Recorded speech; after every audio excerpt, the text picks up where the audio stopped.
राजा जनक की आज्ञा पाकर गुप्तचर अवध पहुंच गए और वहां उन्होंने भरत जी का सारा ढंग और उनकी करनी को देखा। और जैसे ही भरत जी चित्रकूट जाने के लिए निकले तो वे भी मिथिला वापस आ गए। और फिर गुप्त दूतों ने राजा जनक जी की सभा में उनसे भरत जी की सारी करनी का वर्णन किया। उसे सुनकर गुरु, कुटुंबी, मंत्री और राजा सभी स्नेह से अत्यंत व्याकुल हो गए। फिर जनक जी ने भरत जी की बड़ाई करते हुए अपने योद्धाओं और सैनिकों को बुलवाया और उन्हें घर, नगर और देश की रखवाली के लिए तैनात कर घोड़े, हाथी, रथ आदि बहुत सी सवारियां सजवाईं।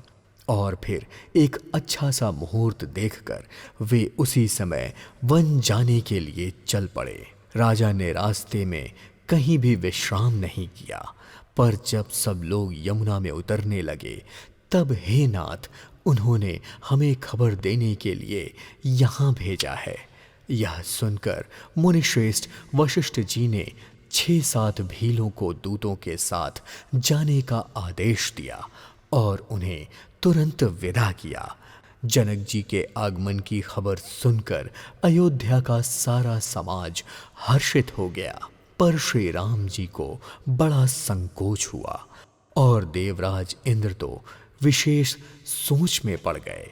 कैकेयी मन ही मन ग्लानि और पश्चाताप की अग्नि में जली जा रही थी और उसे समझ नहीं आ रहा था कि वह किससे क्या कहे और किसे क्या दोष दे। पर इधर सब नर नारी प्रसन्न होकर सोच रहे थे कि अच्छा हुआ जनक जी के आने से हमें कुछ दिन और यहाँ रहने का अवसर मिल जाएगा। इस तरह सोचते सोचते सारा दिन बीत गया। दूसरे दिन सुबह होते ही मिथिलापति जनक जी के आने की खबर सुनकर श्री रामचंद्र जी अपनी सभा सहित आदरपूर्वक जल्दी से उठ खड़े हुए और फिर भाई, मंत्री, गुरु और पूर्ववासियों को साथ लेकर श्री रघुनाथ जी जनक जी की अगवानी के लिए आगे आगे चल पड़े। जनक जी ने ज्यों ही पर्वत के श्रेष्ठ को देखा त्यों ही उन्हें प्रणाम करके उन्होंने अपना रथ छोड़ दिया और पैदल चलना शुरू कर दिया। श्री राम जी के दर्शन की लालसा और उत्साह के कारण किसी को रास्ते की थकावट का जरा सा भी आभास हो ही नहीं रहा था, क्योंकि मन तो उनका वहां था जहां श्री राम और जानकी थे। जनक जी मन की ऐसी दशा के साथ चल रहे थे जिससे उनकी बुद्धि मतवाली हो रही थी। श्री रामचंद्र जी को निकट आया देखकर सब प्रेम से भर गए और आदर पूर्वक एक दूसरे से मिलने लगे। जनक जी, वशिष्ठ जी आदि सभी अयोध्यावासी मुनियों के चरणों की वंदना करने लगे और फिर श्री रामचंद्र जी ने शतानंद आदि सभी जनकपुर वासियों, ऋषियों को प्रणाम किया। फिर भाइयों समेत श्री राम जी राजा जनक जी से मिले और समाज सहित उन्हें लिवाकर अपने आश्रम की ओर चल दिए। और जैसे ही वह आश्रम पहुँचे तो उन्हें देखते ही सब लोग अकुला उठे। दोनों समाज शोक से व्याकुल हो गए। किसी को ना ज्ञान रहा, ना धीरज और ना ही लाज ही रही। राजा दशरथ के रूप, गुण और शील की सराहना करते हुए सब रोने लगे और शोक के समुद्र में डुबकी लगाने लगे और सब विधाता को दोष देते हुए क्रोध युक्त होकर कहने लगे कि प्रतिकूल विधाता ने यह सब क्या कर दिया।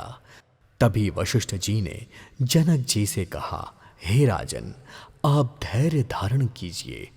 जिन राजा जनक का ज्ञान रूपी सूर्य अज्ञान रूपी रात्रि का नाश कर देता है, क्या मोह और ममता उनके निकट भी आ सकते हैं? यह तो श्री सीता राम जी के प्रेम की अलौकिक महिमा है, जिसके कारण राजा जनक की यह करुणामयी दशा हुई है। अलौकिक मोह और ममता के कारण नहीं। जो लोग अलौकिक मोह और ममता को पार भी कर चुके हैं, उन पर भी श्री सीता राम जी का प्रेम अपना प्रभाव दिए बिना नहीं रहता। इस प्रकार वशिष्ठ जी ने जनक जी को बहुत प्रकार से समझाया और इस तरह धीरे धीरे 4 दिन बीत गए।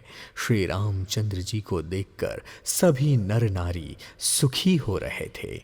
दोनों समाजों के मन में यह इच्छा थी कि श्री सीता राम जी के बिना लौटना अच्छा नहीं है। श्री सीता राम जी के साथ वन में रहना करोड़ों देवलोकों में रहने के समान सुखदायक है।